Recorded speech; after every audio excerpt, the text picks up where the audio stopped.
ꯊꯥꯏꯅ ꯂꯩꯕꯥꯛ ꯑꯃꯗ ꯃꯁꯥ ꯃꯎ ꯌꯥꯝꯅ ꯐꯕ ꯂꯨꯈꯣꯏ ꯀꯧꯕ ꯌꯣꯠ ꯁꯨꯕ ꯅꯨꯄꯥ ꯑꯃ ꯂꯩꯔꯝꯃꯤ꯫ ꯃꯍꯥꯛ ꯃꯇꯝ ꯀꯨꯏꯅꯗꯒꯤ ꯌꯣꯠ ꯁꯨꯔꯛꯄ ꯑꯣꯏꯕꯅ ꯃꯍꯥꯛꯀꯤ ꯃꯄꯥꯝꯕꯣꯝ ꯑꯅꯤꯗꯨ ꯑꯁꯨꯛꯀꯤ ꯃꯇꯤꯛ ꯌꯥꯝꯅ ꯀꯜꯂꯝꯃꯤ꯫ ꯃꯍꯥꯛꯀꯤ ꯑꯀꯟꯕ ꯃꯑꯣꯡ ꯃꯇꯧ ꯑꯗꯨꯗ ꯃꯈꯣꯏꯒꯤ ꯈꯨꯜ ꯂꯩꯀꯥꯏꯗꯨꯒꯤ ꯃꯤꯌꯥꯝꯅ ꯃꯍꯥꯛꯄꯨ ꯌꯥꯝꯅ ꯀꯤꯅꯔꯝꯃꯤ꯫ ꯑꯗꯨꯒꯤꯁꯨ ꯃꯊꯛꯇ ꯂꯨꯈꯣꯏ ꯍꯥꯏꯔꯤꯕ ꯅꯨꯄꯥ ꯑꯁꯤ ꯃꯁꯤꯡ ꯌꯥꯝꯅ ꯐꯠꯇꯕ, ꯌꯥꯝꯅ ꯁꯥꯎꯒꯟꯕ ꯅꯨꯄꯥ ꯑꯃꯅꯤ꯫ ꯑꯗꯨꯅ ꯃꯍꯥꯛꯀꯤ ꯃꯁꯤꯡꯕꯨ ꯈꯪꯕ ꯃꯤꯑꯣꯏꯁꯤꯡꯅꯗꯤ ꯃꯍꯥꯛꯀꯤ ꯃꯅꯥꯛ ꯀꯌꯥ ꯅꯛꯁꯤꯟꯅꯔꯝꯗꯦ꯫ ꯂꯨꯈꯣꯏꯒꯤ ꯌꯥꯝꯅ ꯏꯪ ꯇꯞꯄꯤ ꯆꯅꯨ ꯀꯧꯕꯤ ꯅꯨꯄꯤ ꯑꯃ ꯂꯩꯔꯝꯃꯤ꯫ ꯑꯗꯨꯒ ꯃꯈꯣꯏ ꯑꯅꯤꯒꯤ ꯄꯤꯛꯂꯤꯕ ꯊꯥ ꯑꯅꯤꯇꯃꯛ ꯉꯥꯏꯔꯤꯕ ꯋꯥꯡꯂꯦꯟ ꯀꯧꯕ ꯅꯨꯄꯥ ꯃꯆꯥ ꯑꯃꯁꯨ ꯐꯪꯖꯔꯝꯃꯤ꯫ ꯅꯣꯡꯃꯒꯤ ꯑꯍꯤꯡ ꯑꯃꯗ ꯂꯨꯈꯣꯏ ꯊꯕꯛ ꯋꯥꯅ ꯁꯨꯔꯨꯕꯒꯤ ꯅꯤꯡꯉꯥꯏꯗꯅ ꯇꯨꯝꯊꯔꯛꯄ ꯍꯧꯔꯛꯄ ꯃꯇꯝ ꯑꯗꯨꯗ ꯄꯤꯛꯂꯤꯕ ꯃꯆꯥꯅꯨꯄꯥ ꯋꯥꯡꯂꯦꯟ ꯇꯨꯝꯂꯝꯕꯗꯒꯤ ꯌꯥꯝꯅ ꯀꯟꯅ ꯀꯞꯂꯛꯂꯝꯃꯤ꯫ ꯑꯉꯥꯡ ꯑꯗꯨꯅ ꯀꯟꯅ ꯀꯞꯂꯛꯄ ꯑꯗꯨꯗ ꯂꯨꯈꯣꯏ ꯃꯃꯤꯠ ꯈꯪꯁꯤꯡ ꯁꯤꯡꯂꯛꯂꯝꯃꯤ꯫ ꯑꯗꯨꯒ ꯑꯉꯥꯡ ꯑꯗꯨꯕꯨ ꯊꯦꯝꯂꯒ ꯂꯩꯔꯤꯕꯤ ꯃꯍꯥꯛꯀꯤ ꯅꯨꯄꯤꯗ ꯁꯥꯎꯅ ꯍꯥꯏꯔꯝꯃꯤ꯫ "ꯍꯥꯏ, ꯀꯔꯤꯅꯣꯅꯦꯍꯦ? ꯀꯔꯤꯒꯤꯅꯣ ꯑꯉꯥꯡꯗꯨꯕꯨ ꯑꯁꯨꯛ ꯌꯥꯝꯅ ꯀꯞꯍꯜꯂꯤꯕꯗꯨꯕꯣ?"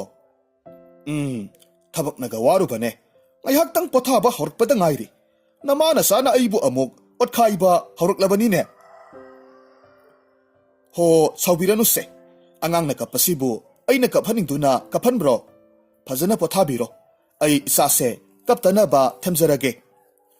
ꯃꯁꯤꯗꯒꯤ ꯂꯨꯈꯣꯏꯁꯨ ꯃꯍꯥꯛꯀꯤ ꯐꯃꯨꯡꯗ ꯑꯃꯨꯛ ꯍꯤꯞꯊꯗꯨꯅ ꯇꯞꯅ ꯑꯃꯨꯛ ꯇꯨꯝꯊꯕ ꯍꯧꯔꯛꯂꯝꯃꯤ꯫ ꯉꯥꯏꯍꯥꯛ ꯇꯨꯝꯊꯔꯕ ꯃꯇꯨꯡꯗ ꯑꯉꯥꯡꯗꯨ ꯑꯃꯨꯛꯀꯁꯨ ꯀꯟꯅ ꯀꯞꯂꯛꯂꯝꯃꯤ꯫ ꯑꯁꯨꯝꯅ ꯂꯨꯈꯣꯏꯅ ꯍꯦꯛ ꯇꯨꯝꯊꯕ ꯍꯧꯔꯛꯄꯒ ꯑꯉꯥꯡ ꯑꯗꯨꯅ ꯍꯟꯅ ꯍꯟꯅ ꯀꯞꯂꯛꯄ ꯑꯗꯨꯗ ꯃꯍꯥꯛ ꯇꯨꯝꯕꯗꯨ ꯃꯁꯤꯡ ꯈꯪꯗꯅ ꯀꯥꯏꯍꯜꯂꯝꯃꯤ꯫ ꯂꯨꯈꯣꯏꯗꯤ ꯊꯕꯛꯅꯒ ꯋꯥꯔꯨꯕꯅꯦ ꯌꯥꯝꯅ ꯁꯥꯎꯅꯤꯡꯂꯝꯃꯤ꯫ ꯃꯁꯥꯃꯛꯀꯤ ꯑꯁꯦꯡꯕ ꯃꯆꯥ ꯑꯣꯏꯔꯕꯁꯨ ꯍꯥꯠꯇꯣꯛꯂꯁꯤꯔ ꯍꯥꯏꯅ ꯐꯥꯎꯕ ꯈꯜꯂꯛꯂꯝꯃꯤ꯫ ꯑꯗꯨꯕꯨ ꯃꯍꯥꯛ ꯃꯊꯃꯣꯏ ꯐꯥꯊꯖꯔꯒ ꯇꯨꯃꯤꯟꯅ ꯐꯃꯨꯡ ꯃꯆꯤ ꯑꯃꯗ ꯐꯝꯂꯒ ꯂꯩ꯫ ꯑꯗꯨꯒ ꯀꯞꯂꯤꯕ ꯑꯉꯥꯡꯗꯨꯗ ꯃꯃꯤꯠ ꯈꯥꯅ ꯌꯦꯡꯂꯒ ꯂꯩꯔꯝꯃꯤ꯫ ꯃꯍꯥꯛꯀꯤ ꯃꯇꯧꯗꯨꯗ ꯆꯅꯨꯗꯤ ꯃꯆꯥꯒꯤꯗꯃꯛ ꯈꯟꯕꯗ ꯌꯥꯝꯅ ꯋꯥꯔꯝꯃꯤ꯫ ꯁꯥꯎꯔꯤꯕ ꯃꯄꯨꯔꯣꯏꯕꯕꯨ ꯊꯦꯝꯖꯤꯜꯂꯒ ꯍꯥꯏꯔꯛꯈꯤ꯫ "ꯁꯥꯎꯕꯤꯔꯅꯨ, ꯑꯉꯥꯡꯁꯦ ꯑꯩ ꯃꯄꯥꯟꯗ ꯄꯣꯔꯒ ꯊꯦꯝꯂꯨꯔꯒꯦ."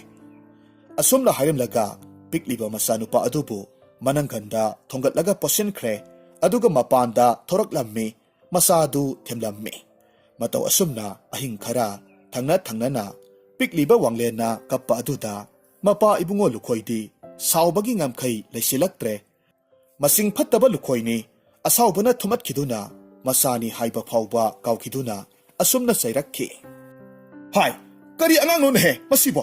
ꯅꯠꯇꯦ, ꯅꯍꯥꯛꯄꯨ ꯂꯥꯏ ꯐꯠꯇꯕꯅ ꯑꯣꯜꯂꯛꯄ ꯑꯉꯥꯡꯂꯣ? ꯐꯩ, ꯅꯍꯥꯛ ꯂꯩꯔꯝꯃꯨ ꯈꯪꯒꯅꯤ. ꯂꯥꯏ ꯐꯠꯇꯕꯅ ꯑꯩꯒꯤ ꯏꯃꯨꯡꯁꯤꯗ ꯂꯩꯕ ꯌꯥꯔꯣꯏ." ꯑꯁꯤ haiduna angang adubu fugadoribani haiduna saitup ama koithi thiba hauraklammi. Mapuroibagi mataududa Chanudi yamna pakhatlammi.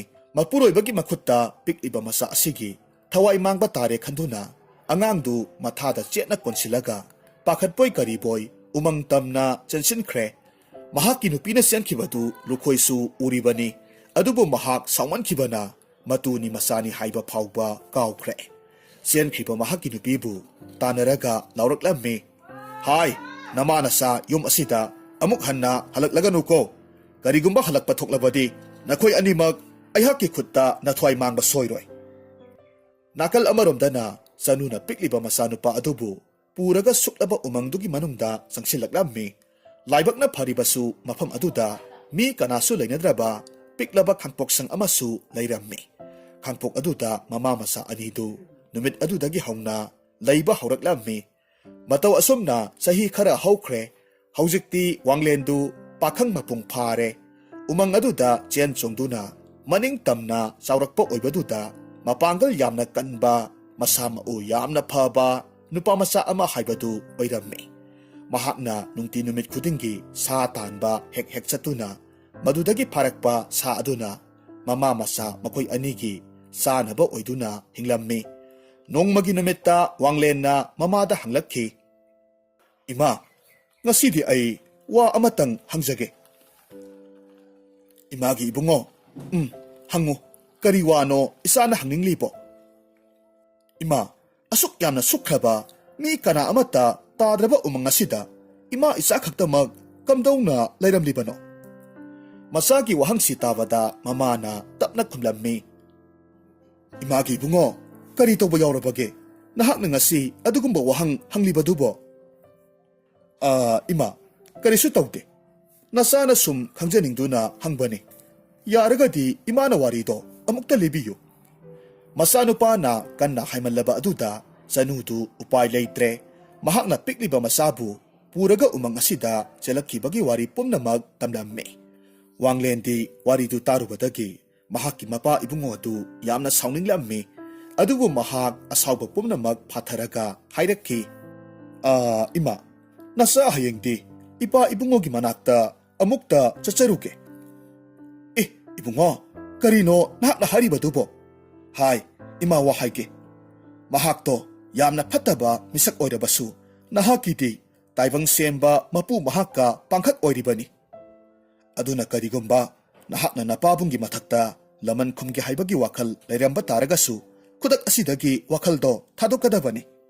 Ima, nasa ayhak, ipa ibungogi mapamda, laman kumbagi wakal laijade. Ayhak di sumnatangi, mahak na mapanggal kalibadudagi, hena aina panggal kanba heli haibadu utsage kanjabani. Pare, nahak na adum na hairabani na, hayengse, nahak napabungi manakta chatluro. Adubune, ibungo, imana haigadabawadi, napabungdo, masing yam na patabani. Aduna karigumba, mahak na sauduna, nganglakpa saklakpa taurakpa taragasu, nahak na kaidong nungda jinda paudanage kag kanganuko. Wanglen su hoy haiduna mangak nomlammi mathangi numitni wanglen nganna mapa ibungogi mayumda laklammi mathau chinjaba lukhoini aduna ayuk anganba oiduna su mahakti yot suraga leirammi masidagi wanglenna changsilaktuna hairaklammi. Ipa ibungo nasa karigumba wa amatang hangjageba. Ibungo kari hangge haibano. Ipa ibungo ipagi sida ayhaki kusuta amata siyamanjage tawjabani. Ipa ibungo na yabirabadi ayhaki kusuta adu amukta sembiyupa. Ise madugi oireko. Ayhakti laikai sigi miyoisinga hanglakadori boy kalluredo. Hoy, kaidawi haibage semlaga loredana. Adubune, nahaki kusuta adubu lam kayam yamna sangba. Aduga mapop na kaya muksawba oigadoribano. Masidagi wanglen na lukhoygi yumdugi mamangda hauriba awangba hainaw pambi amada makut thilaga hairakki. Ipa ibungo, masigi mamangda uriba hainaw pambi asimuk wangba oihanbiyo. Aduga mapopsu hainaw pambi asimuk adum sahunbiyo. Mahaki wadu tabada lukhoydu yamna ngakna hainaw pambi aduda amuk yeng Wanglenda amuk yeng tauraga lay.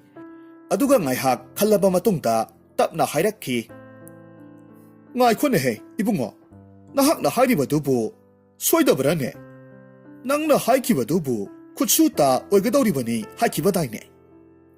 Madu oirabadi mangda uriba hainaw pambi simuk wang sahollabadi nahakbu paibadi laikone thangatpa phauba ngamgadoribarane. Wanglen nokpet tongna kumlaklammi. Ipa ibungo, nasana haikibadu soiraba male. Hainaw pambi sige, wangba sawbadu saruk anirak hengatpiduna ayhaki kutsutado sabiramu. Nasa sayol amagi matungda ayhaki kutsutado lawba laksarage. Asum na hairamlaga chatkre, lukhoydi mahak na hairamliba wadu ngaksana duna tumin na leplaga yenglaga layhawi. Asomda na wanglen su mapabungga thingnarakpagi wadu mamada tamlammi. Aduga mahaki kutsuta adu lawba satpa matamdadi mamaga punna satminasi hairammi. Adubu mamadudi mapabungbu kibana maram oiraga chatsi haiba yaramde. Adubu masana kanna haimanbadagi kona thangdadi mama adusu yaraklammi. Sayol amagi matungni mama masa anidu lukhoygi manakta laklammi. Lukhoygi mayum yawgadaba Kaziktang ngaisilaklaba kan aduda sanudu masada yamna akiba pakatpa phaurammi. Thanglamba makhongdu chap launa leppi masanupada hairakki. Ibungo, ima mafam aswaida lairamge. Nahakna ne chatlaga nanggi tado laururo. Ima mafam asida nangbu lakpa ngairaga lairamge. ꯃꯃꯥꯅ ꯀꯤꯖꯕ ꯃꯇꯧꯗꯨꯗ ꯋꯥꯡꯂꯦꯟꯅ ꯍꯥꯏꯔꯝꯃꯤ, ꯏꯃꯥ, ꯐꯔꯦ. ꯑꯗꯨꯗꯤ ꯃꯐꯝ ꯑꯁꯤꯗ ꯉꯥꯏꯍꯥꯛꯇꯪ ꯂꯩꯕꯤꯔꯝꯃꯨ. ꯅꯆꯥ ꯌꯥꯝꯅ ꯊꯨꯅꯃꯛ ꯍꯟꯖꯔꯛꯀꯦ. ꯆꯅꯨꯁꯨ ꯍꯣꯏ ꯍꯥꯏꯗꯨꯅ ꯂꯩꯍꯧꯔꯝꯃꯤ. ꯃꯁꯤꯗꯒꯤ ꯋꯥꯡꯂꯦꯟꯅ ꯂꯨꯈꯣꯏꯒꯤ ꯃꯅꯥꯛꯇ ꯂꯥꯛꯂꯝꯃꯤ.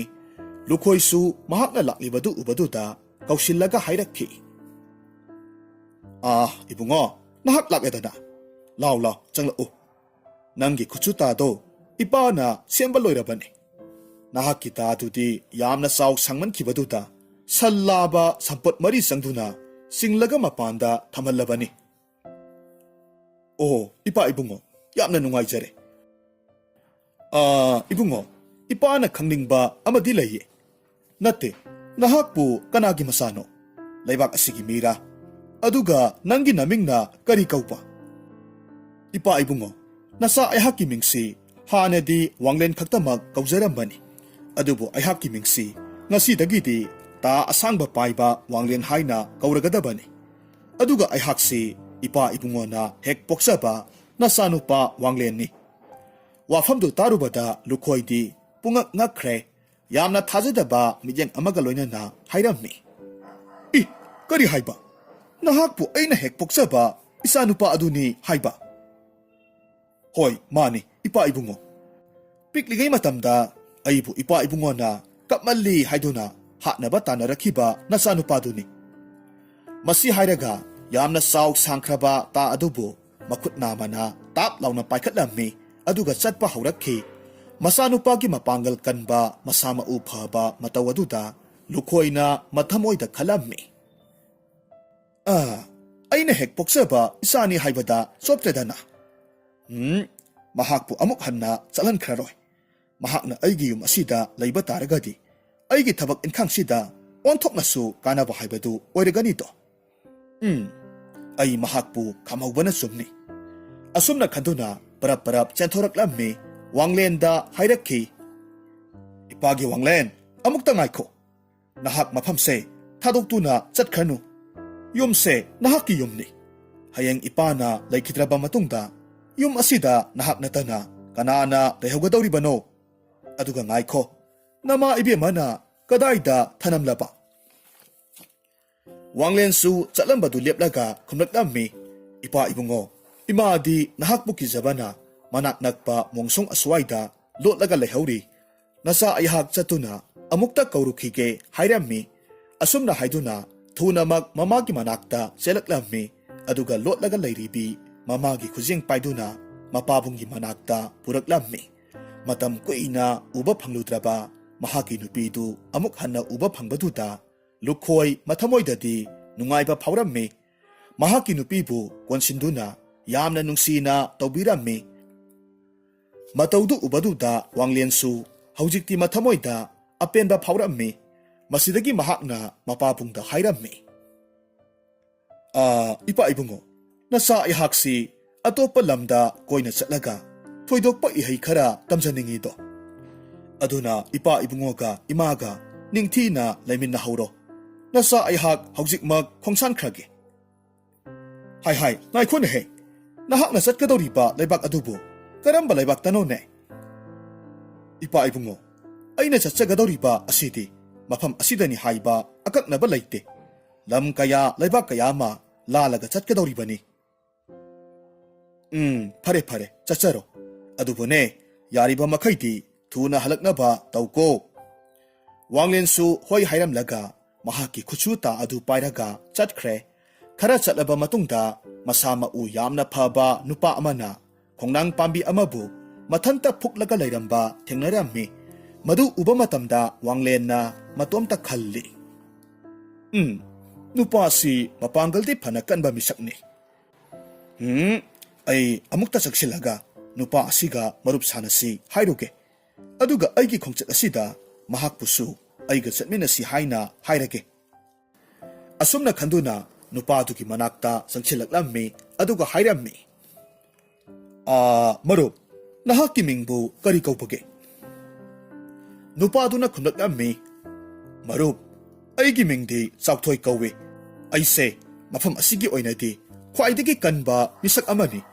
ꯑꯗꯨꯕꯨ ꯑꯩꯅ ꯇꯥꯕꯗ ꯑꯇꯣꯞꯄ ꯂꯩꯕꯥꯛꯇ ꯑꯩꯉꯣꯟꯗꯒꯤ ꯍꯦꯟꯅ ꯀꯟꯕ Wanglen kauba nupa amadi lay haina tai. Mapu mahakna thaujanbirabadi nupa aduga aihakka marup amuktang sanage haina khalamlibani. Adubu ngaikho marup nahakpu nasana udi phanayamna phana ui. Nahakpu kari lamdagi lakpano. Marup aihakni nahakna marup sananingliba Wanglen hariba nupado. Masi haiduna mahakna purakliba kusuta adubu Sauthoida utlaga yenghalammi aduga makhata na hairammi. Marup Sauthoi aina lakliba se lam koiba lakpani. Marup na yarabadi aigi khongchet asida marup su punna satminnasi haibabu kari khanbibage. Sauthoi na khumlaklammi madudi aigi laibak yamna phabani. Aisu nahaki natung ilaga laklage. Masidagidi makhoi ani punna chatpa hauraklammi. Khara amuk chatlaba matungda makhoi ani na mapangal yamna kanba nupa amagasu amuk thengnarammi. Nupa adugi mamingna thauba kaurammi. Haujikti makhoi ahumsi marup sanaduna Wanglengi khongchet aduda makhoi ahum punna chatminnarammi. Makhoi ahumna asum lakpa matamda yamna saukhraba turel amakhak thengnarammi. Turel dugi torban oirapna masak matau phajakhrabi nupi ani na makhutta likligi sapu amamam paiduna iruzaba lakpa makhoi ahumna urammi. Makhoi ahumdi nupi ani dugi phajaba masaktu ubaduda pungaw ngawkhre. Wanglen na mahaki marup anida hairammi. Marup mangda laklibi nuza anisi onthok nasu phajakhre dako. Makhoi anisigi manakta jangsilaga amuktang sakhang maikhang narusi haibabu kari haibage. Yaini marup na hariba wado aihaksu hongdokningduna lairambani. Haujikmak hektamak changsilaga nupi anisigi koloi minglendu hanglurasi. Asumna hainaduna makhoi ahummak nupi anidugi manaktamna changsilaklammi. Nupi anidudi makhoi ahum lakpa ubaduda yamna pakhatlammi. Aduga mafamdudagi chenkhinaba hotnarammi. Adubu Wanglen na makhoi pu khamduna hairakhi. Isan animak amukta ngaibikho. Nabung aikhoibu lana lauganu. Aikhoina nakhoi anida karisu asok apan nanghalloy. Wanglen na haribadu nupi anidunadi paukhum karimata piraklamde. Makhutta pairakpa likligi sapu anidu laimaida thadaramduna yamna angakpagi matawgum makhoigi mitmangdagi nupi anidu mangthokkhre. Mataw asida makhoi ahumdi ngakpana kham thengkhre. Tawriba mataw asibu karino haibagi mityengda amana amada yengnaraga lay. Thawbana ngakna hairakhi. Kari matawno ngasi aigi mit asida uriba asibu masibu mang haibadubu oigadoribra. Sauthoina khumlaklammi. Marup masi mangnate taibangni. Nupi anidu haujikta aikhoigi mang asida lepdaga lairambani. Khanghaudana nungsitki matawgum mangkhre. Nupi anidu mahai haibi phatrabi maibiga oirambasu yai. Natragana lairembi haibadubu oiriba zatla. Hoine marup nahakna haribadu sumlamba yaine. Asumna makhoina sanariba waridu Wanglen na marak thatuna hairakhi. Phare masigi warisi tokasi. Nupi anidu kanano karinu haibasu aikhoina khangba natte. Aduna makhoigi maramda wakhal thadaraga laibase aikhoigi matammangnabani. Aduna yengo makhoi anina paireklamba likligi sapu anise masida taraga laire. Sapu anisidi yengbada yamnabu pikna sui. Adubu ngaklibadi ngasai nupi anidunadi lakiba matamda sapu anisi makhoigi makhwangda yeplaga purakhibani. Sauthoina amuk hairammi. Hoinhe marup nahakna haribadu asumbani.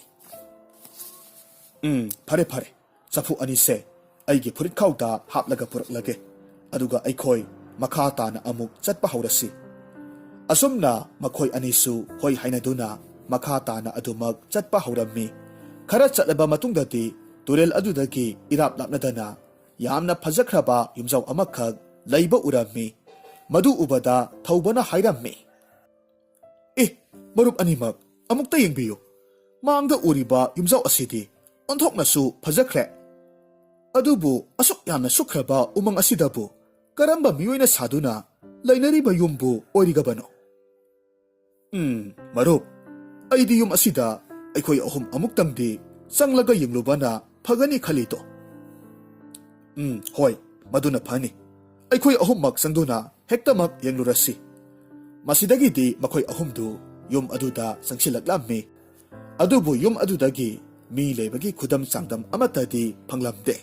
Matam aduda lairamba posing adusu asuki matik yamna phajaba amadi atangba potlamsing ngakta oirammi. Adubu kuina mi lainadaba oibana mirang kasinba amadi upul thangjinduna loinamak lairammi. Wanglen na mahaki marup aniduda hairammi. Marup animak. Yum asida aykhoy ahum lairasi. Aduga umang asida sa talaga matam kharadi mafam asida laikisi. Aina haribawa asida marup anidi kari khanbage. Marup, nahak na haribado aykhoy gisu apambani. Pare pare. Adudi marup sauthoy. Nahak ka marup thobaga punna umangda sa tanba sarpiru. Aduga aina nakhoy ani na halakpa matamda sa na basara mathel lukoydo langlaga thanamlage. Asumna hainaduna sauthoy amadi thauba makhoy anidu sa tanba chatkre. Adubu wanglendi lamsang lakbagi wabaga mafam aduda lairamba mora amada ngaihak phamlaga potharammi. Ngaihak phamlambadagi wanglen phuk laungna haugatli hairakhi. Ay sana thaknaba singsi hana amukta thunglaga thambana phani. Horen karigumba makoy anina halakpa matamda sak loidri hairurabadi makoy anina soidanamak aibu waraukiba tare. Asi haiduna sakhomlomda changsinduna makoy ahumna sananaba sak insang thongba hauraklammi. Kuihaude thonamak sak insang du thongba loisinkhre. Adubu matam asimaktada yamna angakpa thaudok amakhak thoklare. Angangba masugi khongum uppa yamna apikpa nupa amakhak kadomdagino khanghaude thoraklammi. Aduga wanglen na thongliba chak insang adubu puraga chenkinanaba hotnarammi. Wanglen na yamna ngakna hairammi. Hai, kadaidagi lakliba mi masano na heng nahakpo. Karigino nahakna aigi sak insang sing adubu hurangi tawribadi. Ngaiko, nahak lairamo khangani. Asumna hairaga mi masa adudagi sak insang sing adu munanaba kwaitan tanarammi.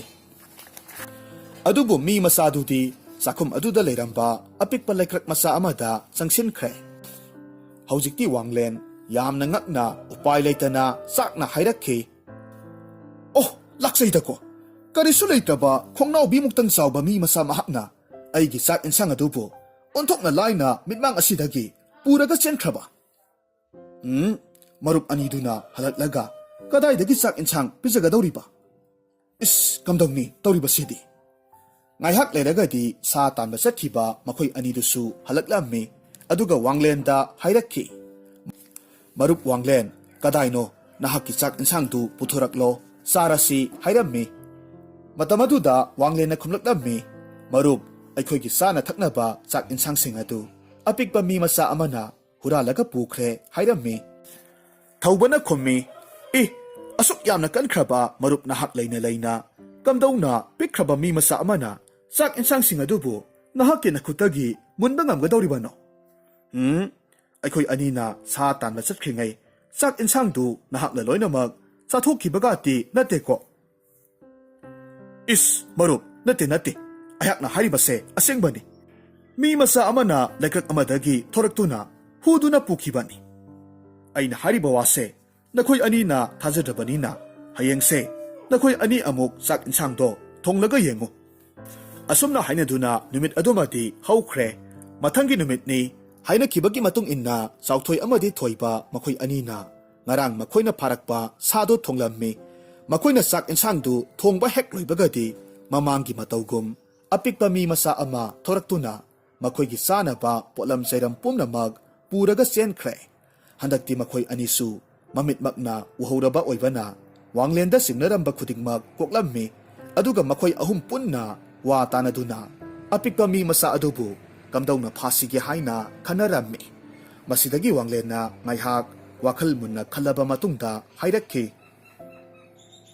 Marup apikpa mi masa aduna hek thorakliba laikrak ahobado tawkhwairaga yinglasi. ꯃꯗꯨꯗ ꯃꯍꯥꯛꯀꯤ ꯂꯣꯠꯐꯝꯒ ꯂꯩꯕ꯭ꯔꯥ ꯍꯥꯏꯗꯅ ꯑꯃꯨꯛꯇꯪ ꯌꯦꯡꯁꯤ꯫ ꯃꯐꯝꯗꯨ ꯇꯧꯈꯥꯏꯔꯒ ꯌꯦꯡꯂꯕꯗꯤ ꯃꯍꯥꯛꯀꯤ ꯂꯪꯂꯥ ꯂꯪꯖꯤꯟ ꯈꯔꯗ ꯑꯣꯏꯔꯕꯁꯨ ꯐꯪꯒꯅꯤ ꯈꯜꯂꯤ꯫ ꯑꯁꯨꯝꯅ ꯍꯥꯏꯅꯗꯨꯅ ꯃꯤ ꯃꯆꯥ ꯑꯗꯨꯅ ꯆꯪꯊꯣꯛ ꯆꯪꯁꯤꯟ ꯇꯧꯔꯤꯕ ꯂꯩꯀ꯭ꯔꯛ ꯑꯍꯣꯕꯗꯨ ꯇꯧꯈꯥꯏꯕ ꯍꯧꯔꯛꯂꯝꯃꯤ꯫ ꯑꯗꯨꯕꯨ ꯑꯉꯛꯄꯒꯤ ꯃꯇꯧꯅꯤ, ꯃꯈꯣꯏꯅ ꯇꯧꯈꯥꯏꯔꯒ ꯌꯦꯡꯂꯨꯕ ꯃꯇꯝꯗꯗꯤ ꯌꯥꯝꯅ ꯂꯨꯕ, ꯌꯥꯝꯅ ꯃꯝꯕ ꯁꯨꯔꯨꯡ ꯃꯆꯥ ꯑꯃꯈꯛ ꯂꯩꯔꯝꯃꯤ꯫ ꯃꯗꯨ ꯎꯕ ꯃꯇꯝꯗ ꯊꯧꯕꯅ ꯍꯥꯏꯔꯛꯈꯤ, "ꯏ, ꯁꯨꯔꯨꯡ ꯑꯁꯤꯗꯤ ꯑꯣꯟꯊꯣꯛꯅꯁꯨ ꯂꯨꯈ꯭ꯔꯦꯗꯀꯣ! ꯑꯁꯨꯛ ꯌꯥꯝꯅ ꯂꯨꯕ ꯁꯨꯔꯨꯡ ꯑꯁꯤꯗ ꯑꯩꯈꯣꯏꯅ ꯍꯦꯛꯇꯃꯛ ꯆꯪꯁꯤꯜꯂꯨꯕ, ꯌꯦꯡꯂꯨꯕ ꯍꯥꯏꯕꯁꯦ ꯑꯩꯈꯣꯏ ꯁꯣꯏꯗꯅꯃꯛ ꯈꯨꯗꯣꯡꯊꯤꯕ ꯇꯥꯅꯤ"꯫ ꯆꯥꯎꯊꯣꯏꯅ ꯈꯨꯝꯂꯛꯂꯝꯃꯤ, "ꯍꯣꯏ ꯃꯔꯨꯞ, ꯅꯍꯥꯛꯅ ꯍꯥꯏꯔꯤꯕꯗꯣ ꯑꯆꯨꯝꯕꯅꯤ꯫ ꯑꯗꯨꯕꯨ ꯑꯩꯈꯣꯏꯅ ꯁꯨꯔꯨꯡ ꯑꯁꯤꯗ ꯆꯪꯁꯤꯟꯗꯨꯅ ꯑꯄꯤꯛꯄ ꯃꯤ ꯃꯆꯥ ꯑꯗꯨꯕꯨ ꯊꯤꯔꯨꯗ꯭ꯔꯕꯗꯤ ꯑꯩꯈꯣꯏ ꯑꯍꯨꯝꯃꯛ ꯆꯥꯗ ꯊꯛꯇꯗꯨꯅ ꯁꯤꯕꯗꯤ ꯁꯣꯏꯗ꯭ꯔꯦꯕꯣ"꯫ ꯋꯥꯡꯂꯦꯟꯅ ꯍꯥꯏꯔꯛꯈꯤ, ꯅꯈꯣꯏ ꯑꯅꯤꯅ ꯍꯥꯏꯔꯤꯕꯗꯣ ꯂꯣꯏꯅꯃꯛ ꯆꯨꯝꯃꯤ꯫ ꯑꯗꯨꯕꯨ ꯁꯨꯔꯨꯡ ꯑꯁꯤꯗꯤ ꯀꯤꯔꯨꯕ ꯌꯥꯕ ꯅꯠꯇꯦ꯫ ꯑꯗꯨꯅ ꯑꯩ ꯏꯁꯥꯃꯛ ꯍꯦꯛꯇꯃꯛ ꯆꯪꯂꯒ ꯃꯤ ꯃꯆꯥ ꯑꯗꯨꯕꯨ ꯊꯤꯔꯨꯔꯒꯦ꯫ ꯑꯗꯨꯕꯨ ꯃꯔꯨꯞ ꯋꯥꯡꯂꯦꯟ, ꯁꯨꯔꯨꯡ ꯑꯁꯤꯗꯤ ꯌꯥꯝꯅ ꯂꯨꯏ꯫ ꯃꯇꯧ ꯀꯔꯝꯅ ꯅꯍꯥꯛꯅ ꯁꯨꯔꯨꯡ ꯑꯁꯤꯗ ꯀꯨꯝꯊꯒꯗꯧꯔꯤꯕꯅꯣ? ꯍꯦꯔꯥ, ꯃꯗꯨꯒꯤ ꯑꯣꯏꯔꯒꯗꯤ ꯀꯔꯤꯁꯨ ꯋꯥꯒꯅꯨ꯫ ꯑꯩꯒꯤ ꯈꯨꯠꯁꯨ ꯇꯥ ꯑꯁꯤꯅ ꯀꯩꯔꯥꯛ ꯑꯣꯏꯗꯨꯅ ꯍꯦꯛꯇꯃꯛ ꯀꯨꯝꯊꯔꯒꯦ꯫ ꯑꯁꯨꯝꯅ ꯍꯥꯏꯅꯔꯕ ꯃꯇꯨꯡ ꯋꯥꯡꯂꯦꯟꯗꯨ ꯍꯧꯖꯤꯛꯇꯤ ꯃꯍꯥꯛꯀꯤ ꯈꯨꯠꯁꯨ ꯇꯥ ꯑꯗꯨꯕꯨ ꯁꯨꯔꯨꯡ ꯑꯗꯨꯗ ꯀꯩꯔꯥꯛ ꯑꯣꯏꯅꯅꯕ ꯊꯥꯗꯔꯝꯃꯤ, ꯑꯗꯨꯒ ꯇꯞꯅ ꯇꯞꯅ ꯀꯨꯝꯊꯕ ꯍꯧꯔꯛꯈꯤ꯫ ꯑꯁꯨꯝ ꯀꯨꯝꯊꯔꯛꯄ ꯃꯇꯝꯗ ꯁꯨꯔꯨꯡ ꯑꯗꯨꯒꯤ ꯑꯔꯣꯏꯕ ꯁꯔꯨꯛꯇ ꯊꯣꯡ ꯑꯅꯤꯈꯛ ꯂꯩꯔꯝꯕ ꯊꯦꯡꯅꯔꯝꯃꯤ꯫ ꯃꯁꯤꯗꯒꯤ ꯃꯍꯥꯛꯅ ꯂꯩꯔꯝꯂꯤꯕ ꯊꯣꯡ ꯑꯅꯤꯗꯨꯗꯒꯤ ꯑꯍꯥꯟꯕ ꯊꯣꯡ ꯑꯗꯨꯗ ꯌꯥꯝꯅ ꯀꯟꯅ ꯊꯤꯜꯂꯝꯃꯤ꯫ ꯃꯍꯥꯛꯅ ꯀꯟꯅ ꯊꯤꯜꯂꯛꯄ ꯑꯗꯨꯗ ꯊꯣꯡꯗꯨꯒꯤ ꯃꯅꯨꯡꯗꯒꯤ ꯈꯣꯟꯖꯦꯜ ꯑꯃꯅ ꯈꯨꯝꯂꯛꯈꯤ, "ꯍꯥꯏ, ꯀꯅꯥꯅꯣ? ꯑꯩꯍꯥꯛꯀꯤ ꯊꯣꯡ ꯑꯁꯤ ꯊꯤꯜꯂꯛꯂꯤꯕ ꯅꯍꯥꯛꯄꯨ? ꯅꯊ꯭ꯋꯥꯏꯗꯨ ꯃꯥꯡꯅꯤꯡꯗ꯭ꯔꯕꯗꯤ ꯊꯨꯅꯃꯛ ꯃꯐꯝꯁꯤ ꯊꯥꯗꯣꯛꯇꯨꯅ ꯆꯠꯈ꯭ꯔꯣ"꯫ ꯋꯥꯡꯂꯦꯟꯅ ꯌꯥꯝꯅ ꯎꯁꯤꯠꯇꯕ ꯃꯤꯅꯣꯛ ꯑꯃꯒ ꯂꯣꯏꯅꯅ ꯈꯨꯝꯂꯛꯂꯝꯃꯤ, "ꯍꯥꯏ, ꯃꯤ ꯑꯃꯅ ꯊꯣꯡꯁꯤ ꯊꯤꯜꯂꯛꯂꯦ ꯍꯥꯏꯔꯕꯗꯤ ꯀꯅꯥꯅꯣ ꯀꯔꯤꯅꯣ ꯍꯪꯒꯦ ꯈꯟꯗ꯭ꯔꯤꯕ ꯅꯍꯥꯛꯄꯨ ꯋꯥꯈꯜ ꯆꯣꯏꯔꯕ ꯑꯉꯥꯎꯕꯔꯣ? ꯏꯌꯥ, ꯑꯩꯕꯨ ꯑꯉꯥꯎꯕꯔꯒꯁꯨ ꯍꯥꯏꯖꯕ ꯁꯥꯔꯤ! ꯍꯦꯔꯥ, ꯑꯩꯍꯥꯛꯁꯤ ꯃꯀꯣꯛ 8 ꯄꯥꯟꯕ ꯂꯥꯏꯔꯦꯟ ꯑꯗꯨꯅꯤ꯫ ꯀꯔꯤꯁꯨ ꯂꯩꯇꯕ ꯃꯤ ꯃꯆꯥ ꯅꯍꯥꯛꯅ ꯑꯩꯍꯥꯛꯄꯨ ꯀꯔꯦꯝꯅꯕꯗꯤ ꯅꯍꯥꯛꯀꯤ ꯅꯊ꯭ꯋꯥꯏꯗꯨ ꯂꯧꯔꯒꯦꯗꯣ ꯂꯩꯔꯝꯃꯨ ꯈꯪꯒꯅꯤ"꯫ ꯑꯁꯤ ꯍꯥꯏꯗꯨꯅ ꯊꯣꯡꯗꯨ ꯌꯥꯝꯅ ꯀꯟꯅ ꯈꯪꯍꯥꯡ ꯍꯥꯡꯗꯣꯔꯛꯂꯝꯃꯤ, ꯑꯗꯨꯒ ꯃꯅꯨꯡꯗꯒꯤ ꯌꯥꯝꯅ ꯑꯀꯟꯕ ꯅꯨꯡꯁꯤꯠꯀꯤ ꯁꯥꯍꯨꯝ ꯑꯃꯒ ꯂꯣꯏꯅꯅ ꯃꯀꯣꯛ 8 ꯄꯥꯟꯕ ꯂꯥꯏꯔꯦꯟꯗꯨ ꯋꯥꯡꯂꯦꯟꯕꯨ ꯌꯣꯠꯂꯒꯦ ꯃꯇꯥꯒꯨꯝ ꯊꯨꯅ ꯄꯥꯏꯁꯤꯜꯂꯛꯂꯝꯃꯤ꯫ ꯋꯥꯡꯂꯦꯟꯁꯨ ꯈꯣꯡꯂꯩ ꯊꯨꯅ ꯆꯦꯟꯁꯤꯜꯂꯛꯇꯨꯅ ꯃꯍꯥꯛꯀꯤ ꯈꯨꯠꯁꯨ ꯇꯥ ꯑꯗꯨ ꯂꯧꯊꯔꯝꯃꯤ, ꯑꯗꯨꯒ ꯂꯥꯏꯔꯦꯟ ꯑꯗꯨꯅ ꯃꯍꯥꯛꯀꯤ ꯃꯅꯥꯛ ꯌꯧꯁꯤꯜꯂꯛꯄꯒ ꯂꯥꯏꯔꯦꯟꯗꯨꯒꯤ ꯃꯉꯛꯇ ꯃꯍꯥꯛꯀꯤ ꯇꯥ ꯑꯗꯨꯅ ꯊꯤꯜꯂꯒ ꯍꯥꯠꯂꯝꯃꯤ꯫ ꯑꯗꯨꯒ ꯌꯥꯝꯅ ꯁꯥꯎꯅ ꯍꯥꯏꯔꯝꯃꯤ, "ꯈꯪꯂꯕ꯭ꯔꯥ, ꯀꯔꯤ ꯊꯣꯛꯂꯦ ꯍꯧꯖꯤꯛꯇꯤ? ꯋꯥꯡꯂꯦꯟ ꯑꯩꯉꯣꯟꯗꯒꯁꯨ ꯁꯤꯡꯅꯕ ꯁꯥꯏ"꯫ ꯃꯍꯥꯛꯅ ꯑꯁꯨꯝꯅ ꯍꯦꯛ ꯍꯥꯏꯕ ꯂꯣꯏꯕꯒꯗꯤ ꯁꯤꯔꯒ ꯂꯩꯔꯝꯕ ꯂꯥꯏꯔꯦꯟ ꯑꯗꯨꯗꯒꯤ ꯃꯈꯣꯏꯅ ꯊꯦꯡꯅꯈꯤꯕ ꯂꯤꯛꯂꯤꯒꯤ ꯆꯐꯨ ꯄꯥꯏꯕꯤ, ꯃꯁꯛ ꯃꯇꯧ ꯐꯖꯔꯕꯤ ꯅꯨꯄꯤ ꯑꯃꯗ ꯑꯣꯟꯊꯣꯔꯛꯂꯝꯃꯤ꯫ ꯋꯥꯡꯂꯦꯟꯅ ꯅꯨꯄꯤꯗꯨ ꯎꯕ ꯃꯇꯝꯗ ꯂꯤꯛꯂꯤꯒꯤ ꯆꯐꯨ ꯄꯥꯏꯔꯒ ꯇꯨꯔꯦꯟꯗ ꯂꯥꯛꯂꯝꯕꯤ ꯅꯨꯄꯤ ꯑꯗꯨꯅꯤ ꯍꯥꯏꯕꯁꯤ ꯈꯪꯂꯝꯃꯤ꯫ ꯅꯨꯄꯤ ꯑꯗꯨꯗꯤ ꯋꯥꯗꯤ ꯑꯃꯠꯇ ꯉꯥꯡꯗꯅ ꯋꯥꯡꯂꯦꯟꯗ ꯅꯨꯡꯁꯤꯕ ミꯠꯌꯦꯡ ꯑꯃꯒ ꯂꯣꯏꯅꯅ ꯌꯦꯡꯂꯒ ꯂꯩ꯫ ꯃꯁꯤꯗꯒꯤ ꯋꯥꯡꯂꯦꯟꯅ ꯅꯨꯄꯤ ꯑꯗꯨꯗ ꯍꯥꯏꯔꯝꯃꯤ, "ꯏꯕꯦꯝꯃ, ꯃꯇꯧ ꯀꯔꯝꯅ ꯃꯀꯣꯛ 8 ꯄꯥꯟꯕ ꯂꯥꯏꯔꯦꯟ ꯑꯁꯤꯗꯒꯤ ꯅꯍꯥꯛ ꯑꯣꯟꯊꯣꯔꯛꯂꯤꯕꯅꯣ? ꯑꯩꯗꯤ ꯇꯧꯔꯤꯕ ꯃꯇꯧꯁꯤ ꯃꯪꯒ ꯆꯞ ꯃꯥꯟꯅꯈ꯭ꯔꯦ"꯫ ꯅꯨꯄꯤ ꯑꯗꯨꯗꯤ ꯄꯥꯎꯈꯨꯝ ꯀꯔꯤꯃꯠꯇ ꯄꯤꯔꯛꯂꯝꯗꯦ꯫ ꯋꯥꯡꯂꯦꯟꯅ ꯃꯍꯥꯛꯀꯤ ꯃꯇꯧ ꯑꯗꯨꯗ ꯃꯍꯥꯛꯀꯤ ꯐꯨꯔꯤꯠꯈꯥꯎꯗ ꯌꯥꯎꯔꯤꯕ ꯂꯤꯛꯂꯤꯒꯤ ꯆꯐꯨ ꯑꯗꯨꯕꯨ ꯂꯧꯊꯣꯛꯂꯝꯃꯤ, ꯑꯗꯨꯒ ꯅꯨꯄꯤꯗꯨꯗ ꯎꯠꯂꯝꯃꯤ, ꯑꯗꯨꯒ ꯍꯥꯏꯔꯝꯃꯤ, "ꯁꯦ, ꯃꯁꯤꯒꯤ ꯂꯤꯛꯂꯤꯒꯤ ꯆꯐꯨꯁꯦ ꯅꯍꯥꯛꯀꯤꯅꯤ꯫ ꯅꯍꯥꯟ ꯅꯣꯡꯃ ꯅꯈꯣꯏ ꯑꯅꯤꯅ ꯇꯨꯔꯦꯜꯗ ꯂꯥꯛꯄ ꯃꯇꯝꯗ ꯄꯨꯔꯛꯈꯤꯕ ꯆꯐꯨ ꯑꯗꯨꯅꯤ"꯫ ꯅꯨꯄꯤ ꯑꯗꯨꯅ ꯆꯐꯨ ꯑꯅꯤꯗꯨ ꯇꯥꯞ ꯂꯥꯎꯅ ꯂꯧꯁꯤꯜꯂꯒ ꯈꯨꯝꯂꯛꯂꯝꯃꯤ, "ꯍꯣꯏ, ꯃꯥꯅꯤ ꯏꯕꯨꯡ, ꯆꯐꯨ ꯑꯅꯤꯁꯦ ꯑꯃꯅ ꯑꯩꯒꯤꯅꯤ, ꯑꯗꯨꯒ ꯑꯇꯣꯞꯄ ꯑꯃꯁꯤꯅ ꯑꯩꯒꯤ ꯍꯦꯛ ꯄꯣꯛꯃꯤꯟꯅꯕ ꯏꯅꯥꯎꯅꯨꯄꯤꯒꯤꯅꯤ꯫ ꯑꯩꯈꯣꯏ ꯑꯅꯤꯁꯤ ꯆꯐꯨ ꯑꯅꯤꯁꯤꯅ ꯑꯩꯈꯣꯏꯒꯤ ꯏꯁꯥꯒ ꯂꯣꯏꯅꯔꯒ ꯂꯩꯇ꯭ꯔꯤꯕ ꯐꯥꯎꯕꯗꯤ ꯋꯥ ꯉꯥꯡꯕ ꯉꯝꯗꯦ꯫ ꯃꯔꯝ ꯑꯁꯤꯗꯒꯤ ꯉꯁꯥꯏ ꯃꯈꯩ ꯏꯕꯨꯡꯅ ꯍꯪꯂꯤꯕ ꯋꯥꯍꯪ ꯃꯌꯥꯝꯗꯨꯒꯤ ꯄꯥꯎꯈꯨꯝ ꯀꯔꯤꯁꯨ ꯄꯤꯈꯤꯗꯕꯅꯤ"꯫ "ꯑꯣ, ꯐꯔꯦ ꯐꯔꯦ꯫ ꯑꯗꯨꯕꯨ ꯅꯍꯥꯛꯀꯤ ꯅꯅꯥꯎꯅꯨꯄꯤꯗꯨꯗꯤ ꯀꯗꯥꯏꯗ ꯂꯩꯈ꯭ꯔꯕ? ꯑꯗꯨꯒ ꯃꯇꯧ ꯀꯔꯝꯅ ꯅꯍꯥꯛꯅ ꯂꯥꯏꯔꯦꯟ ꯑꯁꯤ ꯑꯣꯜꯂꯒ ꯂꯩꯔꯝꯂꯤꯕ"? "ꯏꯕꯨꯡ, ꯑꯩꯍꯥꯛꯀꯤ ꯏꯅꯥꯎꯅꯨꯄꯤꯗꯨꯗꯤ ꯊꯪꯅꯕꯒꯤ ꯊꯣꯡ ꯑꯁꯤꯗ ꯐꯥꯖꯤꯜꯂꯒ ꯊꯝꯂꯤꯕꯅꯤ꯫ ꯑꯩꯈꯣꯏ ꯑꯅꯤꯃꯛ ꯐꯠꯇ꯭ꯔꯕꯤ ꯑꯃꯥꯏꯕꯤ ꯅꯨꯄꯤ ꯑꯃꯒꯤ ꯁꯥꯞꯇꯒꯤ ꯑꯁꯤꯒꯨꯝꯂꯕ ꯐꯤꯚꯝ ꯑꯁꯤꯗ ꯀꯟꯕꯤꯅꯕ ꯂꯩꯇꯅ ꯋꯥꯅ ꯈꯥꯡꯂꯒ ꯂꯩꯖꯔꯛꯄꯅꯤ꯫ ꯐꯔꯦ ꯐꯔꯦ, ꯀꯔꯤꯁꯨ ꯈꯜꯂꯨꯔꯒꯅꯨ꯫ ꯍꯧꯖꯤꯛꯇꯤ ꯅꯕꯨꯡ ꯑꯩ ꯂꯩꯔꯦꯗꯅ, ꯑꯩꯅ ꯅꯈꯣꯏ ꯑꯅꯤꯕꯨ ꯀꯔꯤꯁꯨ ꯑꯁꯣꯏ ꯑꯉꯥꯝ ꯌꯥꯎꯍꯟꯗꯅ ꯅꯈꯣꯏꯒꯤ ꯌꯨꯝ ꯐꯥꯎꯕ ꯊꯤꯟꯕꯤꯔꯒꯦ꯫ ꯑꯗꯨꯕꯨ ꯂꯥꯎ, ꯅꯍꯥꯛ ꯍꯥꯟꯅ ꯁꯨꯔꯨꯡ ꯑꯁꯤꯗꯒꯤ ꯂꯩꯃꯥꯏ ꯇꯥꯅ ꯄꯨꯈꯠꯄꯤꯔꯝꯂꯒꯦ꯫ ꯑꯗꯨꯒ ꯑꯩ ꯑꯃꯨꯛ ꯀꯨꯝꯂꯛꯇꯨꯅ ꯅꯍꯥꯛꯀꯤ ꯅꯅꯥꯎꯅꯨꯄꯤꯗꯣ ꯑꯃꯨꯛ ꯀꯜꯂꯒꯦ꯫ ꯍꯣꯏ ꯏꯕꯨꯡ, ꯃꯗꯨꯅ ꯐꯒꯅꯤ꯫ ꯏꯕꯨꯡꯒꯤ ꯊꯧꯖꯥꯜ ꯍꯩꯕ, ꯅꯇꯤꯛ ꯅꯊꯧꯅꯥ ꯂꯩꯕ ꯅꯒꯨꯟꯁꯤꯡ ꯑꯁꯤꯕꯨ ꯑꯩꯍꯥꯛꯅ ꯏꯄꯥ ꯏꯕꯨꯡꯉꯣꯒꯤ ꯃꯐꯝꯗ ꯍꯥꯏꯖꯗꯨꯅ ꯃꯅꯥ ꯆꯥꯎꯅ ꯄꯤꯍꯟꯖꯒꯦ꯫ ꯑꯗꯨꯕꯨ ꯏꯕꯨꯡ, ꯁꯦ, ꯑꯩꯍꯥꯛꯀꯤ ꯂꯤꯛꯂꯤꯒꯤ ꯆꯐꯨꯁꯦ ꯏꯕꯨꯡꯅ ꯑꯗꯨꯃꯛ ꯄꯥꯏꯁꯤꯟꯕꯤꯈꯣ꯫ ꯃꯁꯤꯕꯨ ꯏꯕꯨꯡꯒꯤ ꯅꯥꯛꯇ ꯂꯦꯡꯗꯅ ꯂꯩꯔꯤꯕ ꯃꯈꯩ ꯃꯥꯂꯦꯝ ꯑꯁꯤꯗ ꯂꯩꯔꯤꯕ ꯐꯠꯇ꯭ꯔꯕ ꯁꯛꯇꯤ ꯀꯌꯥ ꯑꯃ ꯂꯥꯛꯇꯨꯅꯁꯨ ꯏꯕꯨꯡꯕꯨ ꯁꯣꯛꯍꯟꯕ ꯁꯨꯛꯉꯝ ꯉꯝꯂꯣꯏ꯫ ꯍꯣꯔꯦꯟ ꯑꯩꯍꯥꯛꯅ ꯌꯨꯝ ꯌꯧꯔꯕ ꯃꯇꯝꯗ ꯏꯕꯨꯡꯗꯒꯤ ꯆꯐꯨꯁꯦ ꯑꯃꯨꯛ ꯂꯧꯖꯒꯦ꯫ ꯋꯥꯡꯂꯦꯟꯁꯨ ꯍꯣꯏ ꯍꯥꯏꯗꯨꯅ ꯆꯐꯨ ꯑꯗꯨꯕꯨ ꯑꯃꯨꯛ ꯂꯧꯁꯤꯜꯂꯝꯃꯤ, ꯃꯍꯥꯛꯀꯤ ꯐꯨꯔꯤꯠꯈꯥꯎꯗ ꯍꯥꯞꯆꯤꯟꯈ꯭ꯔꯦ꯫ ꯑꯗꯨꯒ ꯃꯍꯥꯛꯅ ꯅꯨꯄꯤ ꯑꯗꯨꯕꯨ ꯄꯣꯔꯒ ꯁꯨꯔꯨꯡꯗꯨꯒꯤ ꯃꯄꯥꯟꯗ ꯄꯨꯊꯣꯔꯛꯂꯝꯃꯤ꯫ ꯁꯨꯔꯨꯡꯒꯤ ꯃꯄꯥꯟꯗ ꯂꯩꯍꯧꯔꯤꯕ ꯆꯥꯎꯊꯣꯏ ꯑꯃꯗꯤ ꯊꯧꯕꯗꯤ ꯋꯥꯡꯂꯦꯟꯅ ꯃꯁꯛ ꯃꯇꯧ ꯐꯖꯈ꯭ꯔꯕꯤ ꯅꯨꯄꯤ ꯑꯃ ꯄꯣꯔꯒ ꯄꯨꯊꯣꯔꯛꯄꯗꯨꯗ ꯌꯥꯝꯅ ꯑꯉꯛꯄ ꯐꯥꯎꯔꯝꯃꯤ꯫ ꯑꯗꯨꯒ ꯃꯈꯣꯏ ꯑꯅꯤꯃꯛ ꯅꯨꯄꯤꯗꯨꯒꯤ ꯐꯖꯕ ꯃꯁꯛ ꯃꯇꯧ ꯑꯗꯨꯗ ꯉꯥꯎꯅꯔꯝꯃꯤ꯫ ꯃꯊꯃꯣꯏꯗ ꯃꯥꯒꯤ ꯑꯣꯏꯅꯤꯡꯕꯒꯤ ꯑꯄꯥꯝꯕꯁꯨ ꯐꯥꯎꯔꯝꯃꯤ꯫ ꯋꯥꯡꯂꯦꯟꯅ ꯅꯨꯄꯤ ꯑꯗꯨꯕꯨ ꯃꯈꯣꯏ ꯑꯅꯤꯒꯤ ꯃꯐꯝꯗ ꯁꯤꯟꯅꯗꯨꯅ ꯍꯥꯏꯔꯛꯈꯤ, ꯃꯔꯨꯞ ꯑꯅꯤꯃꯛ ꯅꯨꯄꯤ ꯑꯁꯤꯕꯨ ꯅꯤꯡꯊꯤꯅ ꯌꯦꯡꯁꯤꯟꯕꯤꯔꯝꯃꯨ꯫ ꯑꯩꯍꯥꯛ ꯃꯍꯥꯛꯀꯤ ꯃꯅꯥꯎꯅꯨꯄꯤ ꯑꯃ ꯂꯩꯍꯧꯔꯤꯕꯗꯨ ꯑꯃꯨꯛꯇ ꯀꯟꯕꯤꯔꯨꯈꯤꯒꯦ꯫ ꯑꯁꯨꯝꯅ ꯍꯥꯏꯔꯝꯂꯒ ꯋꯥꯡꯂꯦꯟ ꯁꯨꯔꯨꯡ ꯑꯗꯨꯗ ꯀꯨꯝꯊꯔꯛꯂꯝꯃꯤ꯫ ꯑꯗꯨꯒ ꯂꯩꯍꯧꯔꯤꯕ ꯑꯇꯣꯞꯄ ꯊꯣꯡ ꯑꯗꯨꯗ ꯑꯃꯨꯛ ꯊꯤꯜꯂꯒ ꯌꯦꯡꯂꯝꯃꯤ꯫ ꯍꯥꯟꯅꯒꯤ ꯃꯇꯧꯒꯨꯝꯅ ꯊꯣꯡꯗꯨꯒꯤ ꯃꯅꯨꯡꯗꯒꯤꯁꯨ ꯈꯣꯟꯖꯦꯜ ꯑꯃꯅ ꯍꯥꯏꯔꯛꯈꯤ, ꯍꯥꯏ, ꯑꯩꯒꯤ ꯊꯣꯡꯁꯤꯕꯨ ꯊꯤꯜꯂꯤꯕ ꯅꯍꯥꯛ ꯀꯅꯥꯅꯣ? ꯃꯐꯝꯁꯤ ꯑꯉꯥꯡꯕ ꯃꯆꯨꯒꯤ ꯈꯣꯡꯎꯞ ꯇꯣꯡꯂꯤꯕ ꯑꯄꯤꯛꯄ ꯃꯤ ꯃꯆꯥ ꯑꯩꯒꯤ ꯌꯨꯝꯅꯤ ꯍꯥꯏꯕꯁꯤ ꯈꯪꯗꯕ꯭ꯔꯥ? ꯅꯊ꯭ꯋꯥꯏꯗꯨ ꯃꯥꯡꯅꯤꯡꯗ꯭ꯔꯕꯗꯤ ꯊꯨꯅꯃꯛ ꯍꯟꯈ꯭ꯔꯣ ꯍꯩ! ꯂꯩꯔꯦꯗꯅ, ꯑꯩꯅ ꯉꯁꯥꯏꯗꯒꯤ ꯊꯤꯔꯛꯂꯤꯕ ꯃꯤꯁꯛꯇꯨ ꯑꯄꯤꯛꯄ ꯃꯤ ꯃꯆꯥ ꯑꯗꯨꯅꯤ꯫ ꯑꯗꯨꯅ ꯊꯣꯡꯁꯦ ꯊꯨꯅ ꯑꯃꯨꯛꯇ ꯍꯥꯡꯉꯨ꯫ ꯊꯣꯡ ꯑꯗꯨꯁꯨ ꯃꯇꯣꯝꯇ ꯍꯥꯡꯗꯣꯔꯛꯂꯝꯃꯤ꯫ ꯑꯗꯨꯒ ꯋꯥꯡꯂꯦꯟꯗꯨ ꯍꯧꯖꯤꯛꯇꯤ ꯊꯣꯡꯗꯨꯒꯤ ꯃꯅꯨꯡꯗ ꯆꯪꯁꯤꯜꯂꯛꯂꯝꯃꯤ꯫ ꯃꯍꯥꯛꯅ ꯆꯪꯂꯛꯄ ꯃꯇꯝꯗꯗꯤ ꯑꯄꯤꯛꯄ ꯃꯤ ꯃꯆꯥꯗꯨꯗꯤ ꯃꯈꯣꯏꯗꯒꯤ ꯍꯨꯔꯥꯟꯈꯤꯕ ꯆꯥꯛ ꯑꯦꯟꯁꯥꯡꯗꯨ ꯐꯝꯂꯒ ꯌꯥꯝꯅ ꯍꯥꯎꯅ ꯆꯥꯔꯒ ꯂꯩꯔꯝꯃꯤ꯫ ꯃꯗꯨ ꯎꯕ ꯃꯇꯝꯗ ꯋꯥꯡꯂꯦꯟꯗꯤ ꯁꯥꯎꯅꯤꯡꯕꯅ ꯂꯣꯏꯈ꯭ꯔꯦ꯫ ꯈꯣꯟꯖꯦꯜꯗꯨ ꯈꯔ ꯀꯜꯂꯞꯅ ꯂꯥꯎꯔꯒ ꯍꯥꯏꯔꯛꯈꯤ, ꯍꯥꯏ, ꯆꯥꯛ ꯍꯨꯔꯥꯟꯕ! ꯃꯤꯒꯤ ꯆꯥꯛꯇꯨ ꯍꯨꯔꯥꯜꯂꯒ ꯀꯌꯥꯗ ꯍꯥꯎꯅ ꯆꯥꯔꯝꯂꯤꯕꯅꯣꯅꯦ?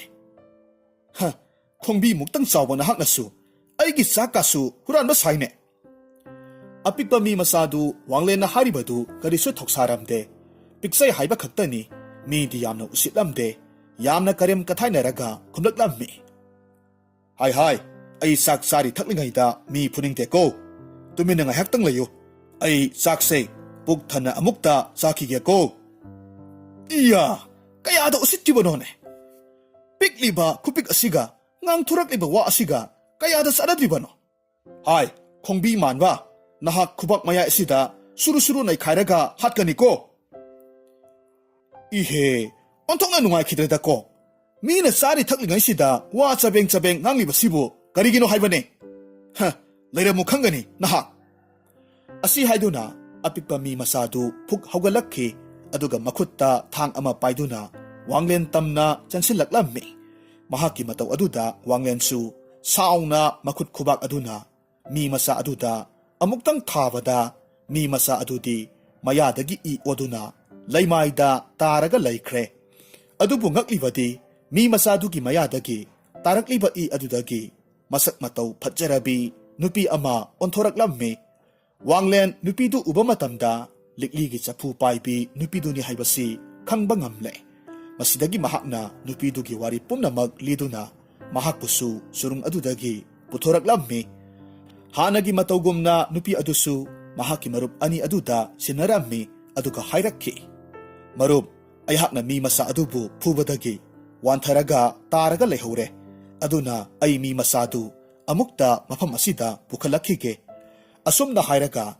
ꯃꯤ ꯃꯆꯥꯗꯨꯒꯤ ꯃꯅꯥꯛꯇ ꯑꯃꯨꯛ ꯀꯨꯝꯊꯔꯛꯂꯝꯃꯤ꯫ ꯃꯍꯥꯛꯅ ꯂꯥꯛꯄ ꯃꯇꯝꯗꯗꯤ ꯃꯤ ꯃꯆꯥ ꯑꯗꯨꯗꯤ gyan taraklammi. Angang masa amagum, laymay amada makong sangna tingtuktuna, tumin na pamlaga lay. Wanglen na kupak na thakibagi saynadu, kanglaga layrammi. Matawduda wanglen di, yam na nokling lammi, aduga amuksu mathamoyda nungay tabasu paurammi. Mi masadugi manakta sangsilaklaga, kariyam na boy kariboy hayrammi. Hay, mi masa, nahakpu aiga amuk hanna punakisi haybro. Iyamba, yazare, ay pungpen hek tanzare. Hay su haybani, iyamba nahaki kubak adudi, hay peti pasina nai he.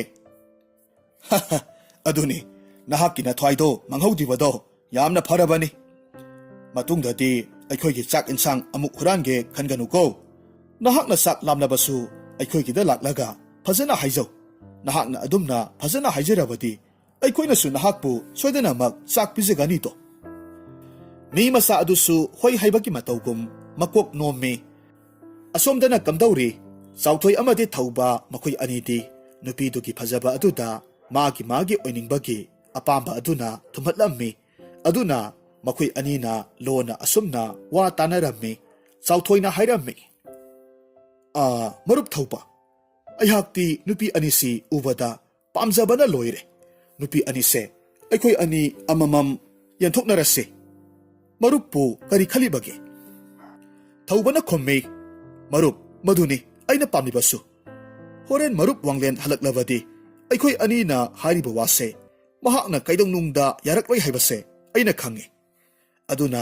ꯃꯍꯥꯛꯅ ꯁꯨꯔꯨꯡ ꯑꯁꯤꯗꯒꯤ ꯊꯣꯔꯛꯅꯕꯒꯤ ꯄꯥꯝꯕꯩ ꯑꯣꯏꯔꯤꯕ ꯃꯍꯥꯛꯀꯤ ꯈꯨꯆꯨ ꯇꯥꯁꯤ ꯑꯩꯈꯣꯏ ꯑꯅꯤ ꯆꯪꯗꯅ ꯆꯤꯡꯈꯠꯂꯁꯤ ꯑꯗꯨꯒ ꯃꯍꯥꯛ ꯁꯨꯔꯨꯡꯁꯤꯗꯒꯤ ꯀꯥꯈꯠꯂꯛꯄ ꯉꯝꯗꯗꯨꯅ ꯑꯗꯨꯃꯛ ꯂꯩꯖꯍꯧꯔꯅꯤ ꯑꯁꯨꯝꯅ ꯍꯥꯏꯅꯔꯕ ꯃꯇꯨꯡ ꯃꯈꯣꯏ ꯑꯅꯤꯅ ꯋꯥꯡꯂꯦꯟꯒꯤ ꯈꯨꯆꯨ ꯇꯥ ꯑꯗꯨꯕꯨ ꯁꯨꯔꯨꯡ ꯑꯗꯨꯗꯒꯤ ꯆꯤꯡꯈꯠꯂꯝꯃꯤ ꯃꯈꯣꯏ ꯑꯅꯤꯅ ꯇꯧꯔꯤꯕꯗꯨꯗꯤ ꯅꯨꯄꯤ ꯑꯅꯤ ꯑꯗꯨꯅꯗꯤ ꯇꯧꯕꯤꯒꯅꯨ ꯍꯥꯏꯅ ꯈꯝꯂꯝꯃꯤ ꯑꯗꯨꯕꯨ ꯃꯈꯣꯏꯗꯤ ꯅꯨꯄꯤꯅꯤ ꯄꯥꯡꯒꯜ ꯁꯣꯟꯕꯤꯅꯤ ꯃꯈꯣꯏ ꯑꯅꯤꯅ ꯀꯔꯤꯕꯨꯗꯤ ꯇꯧꯕ ꯉꯝꯂꯨꯅꯤ ꯂꯤꯛꯂꯤꯒꯤ ꯆꯐꯨ ꯑꯗꯨꯁꯨ ꯃꯈꯣꯏꯒꯤ ꯃꯁꯥꯗ ꯌꯥꯎꯗꯕꯅ ꯋꯥ ꯑꯃꯠꯇꯁꯨ ꯉꯥꯡꯕ ꯉꯝꯗ꯭ꯔꯦ ꯎꯄꯥꯏ ꯂꯩꯇꯅ ꯇꯨꯃꯤꯟꯅ ꯀꯞꯂꯒ ꯂꯩꯔꯝꯃꯤ ꯃꯁꯤꯗꯒꯤ ꯆꯥꯎꯊꯣꯏ ꯑꯃꯗꯤ ꯊꯧꯕꯅ ꯃꯥꯒꯤ ꯑꯄꯥꯝꯕ ꯅꯨꯄꯤ ꯑꯃꯃꯝ ꯈꯟꯗꯨꯅ ꯐꯥꯔꯒ ꯄꯨꯈ꯭ꯔꯦ ꯑꯗꯨꯕꯨ ꯅꯨꯄꯤ ꯑꯅꯤꯗꯨꯅ ꯍꯣꯔꯦꯟ ꯋꯥꯡꯂꯦꯟꯅ ꯃꯈꯣꯏꯒꯤ ꯈꯣꯡꯒꯨꯜ ꯂꯤꯔꯛꯄ ꯃꯇꯝꯗ ꯈꯪꯅꯕꯅꯤ ꯍꯥꯏꯗꯨꯅ ꯃꯈꯣꯏꯒꯤ ꯃꯈꯨꯠꯇ ꯁꯤꯔꯤꯕ ꯈꯨꯖꯤꯁꯤꯡ ꯑꯗꯨ ꯃꯇꯦꯛ ꯊꯨꯗꯦꯛꯂꯝꯃꯤ ꯑꯗꯨꯒ ꯂꯝꯕꯤꯗ ꯊꯥꯗꯔꯒ ꯊꯝꯂꯝꯃꯤ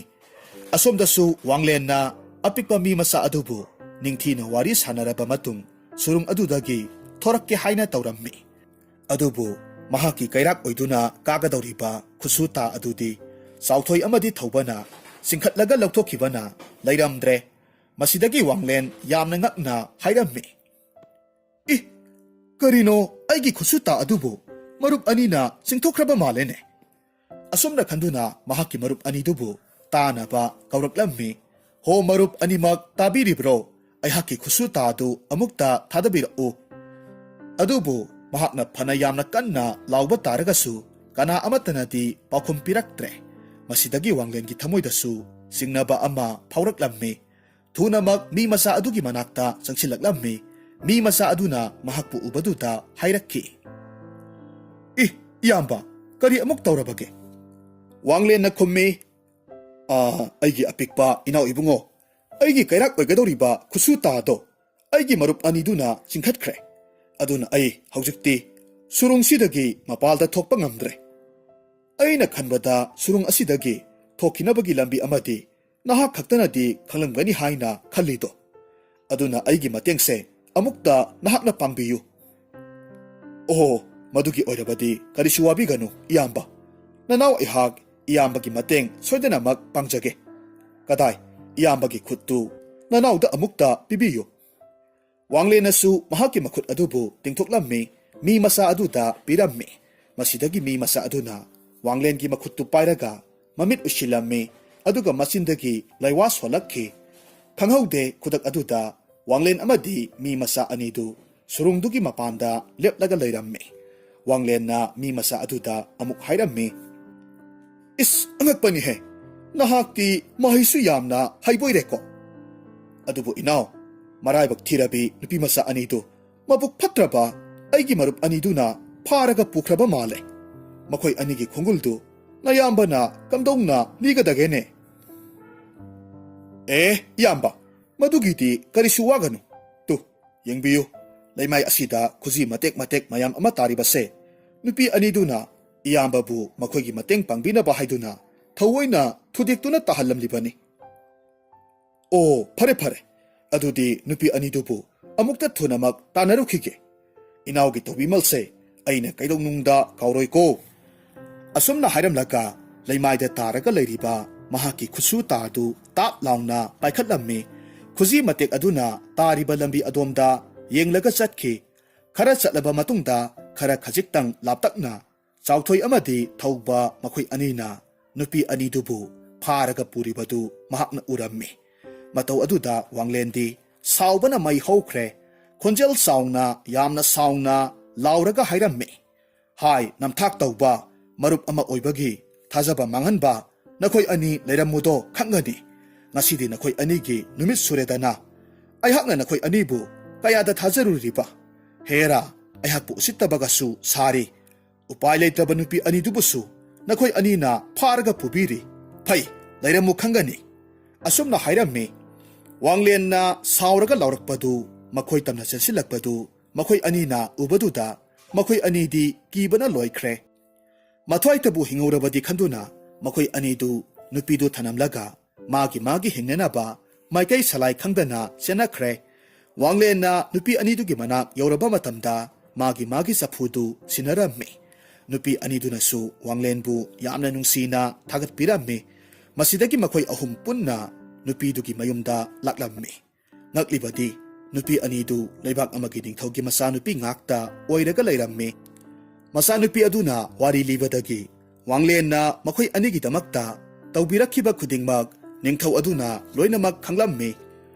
ꯃꯁꯤꯗꯒꯤ ꯅꯤꯡꯊꯧꯅ ꯄꯦꯟꯕꯤꯔꯗꯨꯅ ꯃꯆꯥꯅꯨꯄꯤ ꯑꯅꯤꯗꯨꯗꯒꯤ ꯈ꯭ꯋꯥꯏꯒꯤ ꯑꯍꯜ ꯑꯗꯨꯕꯨ ꯋꯥꯡꯂꯦꯟꯗ ꯂꯨꯍꯣꯡꯕꯤꯔꯝꯃꯤ. ꯑꯗꯨꯒ ꯃꯍꯥꯛꯀꯤ ꯂꯩꯕꯥꯛ ꯇꯪꯈꯥꯏ ꯑꯃꯁꯨ ꯄꯤꯕꯤꯔꯝꯃꯤ.